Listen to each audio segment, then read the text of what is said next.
Happy birthday! Chapter 16. Hi. It was 4:30 on Christmas morning when Mom called Nick.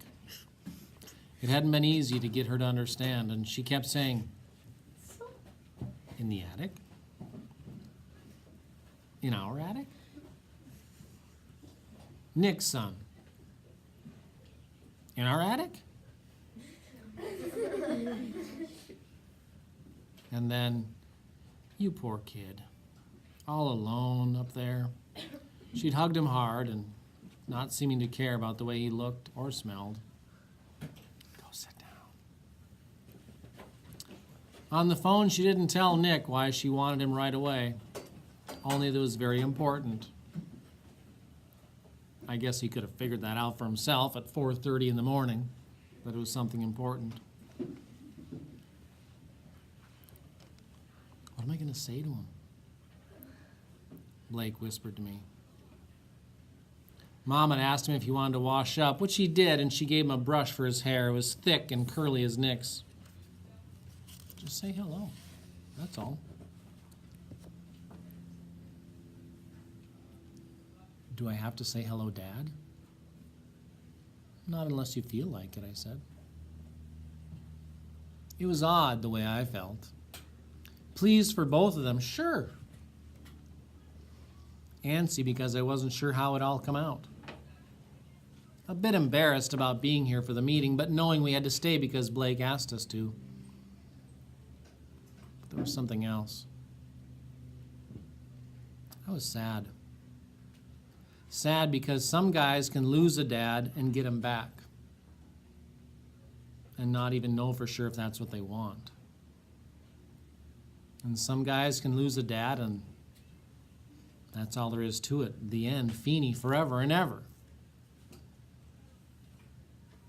We left the front door wide open and we stood in the hallway. Nick came at a rush, blinking in the light, calling Mom's name. He hadn't even stopped to put on a bathrobe, and there he was in dark red pajamas, staring at the three of us. Mom in the middle with one arm around Blake and the other around me. Blake? Nick asked. Such a soft, disbelieving whisper for such a big, furry creature. He took a couple of shaky steps toward us, and Blake took a couple shaky steps toward him, and I guess nobody needed to say anything because the two of them were tangled up together in some sort of bear hug. One of them was sobbing.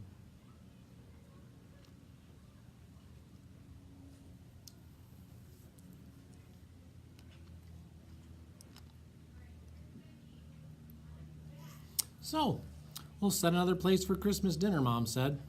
She and I were sitting at the kitchen table talking and drinking apple juice. Blake and Nick had gone up to Nick's apartment to start filling in some of the gaps, as Nick said. "What a Christmas present for Nick," Mom said softly. Her eyes were shining. "Will he get to keep Blake, do you think?" "I imagine that'll be up to some court and judge," Mom said, "and Blake may have a say in it too." "I don't like his mother," I said. "She doesn't deserve to have him." Mom reached out and touched my hair. "Don't judge too harshly, Marcus. They probably hurt each other a lot. Just be happy that that this Christmas morning he is with his son."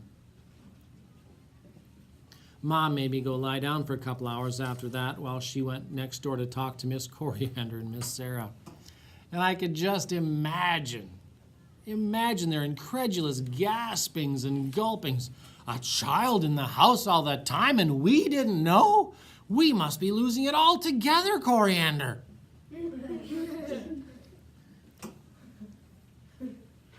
I told Mom I wouldn't be able to sleep, but I did. And I had a hard time waking when she shook my shoulder at 10. She said that Blake and Nick were still up in the apartment and that it was time to call Minnesota and wish Grandma a Merry Christmas the way we did every year. Mom said we should do that no matter what. After that, we called Grandpa Mullen, who lives in a church home in Florida. Aunt Charlie was spending the day with him. He said it was 83 degrees in Florida, and could we beat that? We said no. It was forecast to be only 81 in California, and he gave a great crow of triumph. Woohoo! Grandpa Mullen is very competitive. All the time I was talking and smelling the good smells of our turkey cooking, I was watching the apartment steps waiting for Nick or Blake to appear. I thought about how I'd be telling Robbie, who'd been in our attic. I'd make him guess. He'd never would, not in a million years. I thought it was Robbie later when the phone rang. Hello? Hello? Right away I recognized Angelica's voice. But before I could even say Merry Christmas, she gasped, I want a kiss for Christmas! IWA KFC! And hung up.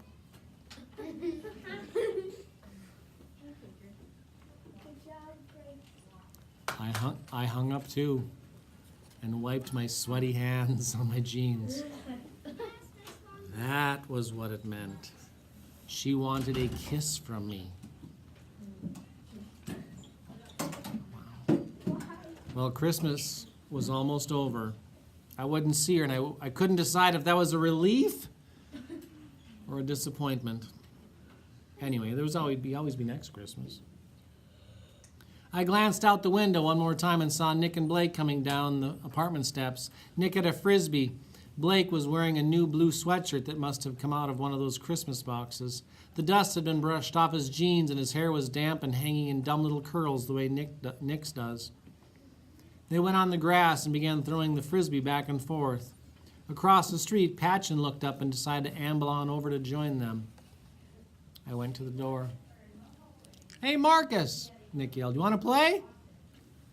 Sure, I said. Call your mom. I did. And the four of us and Patchen played together for a long time under the Christmas sun.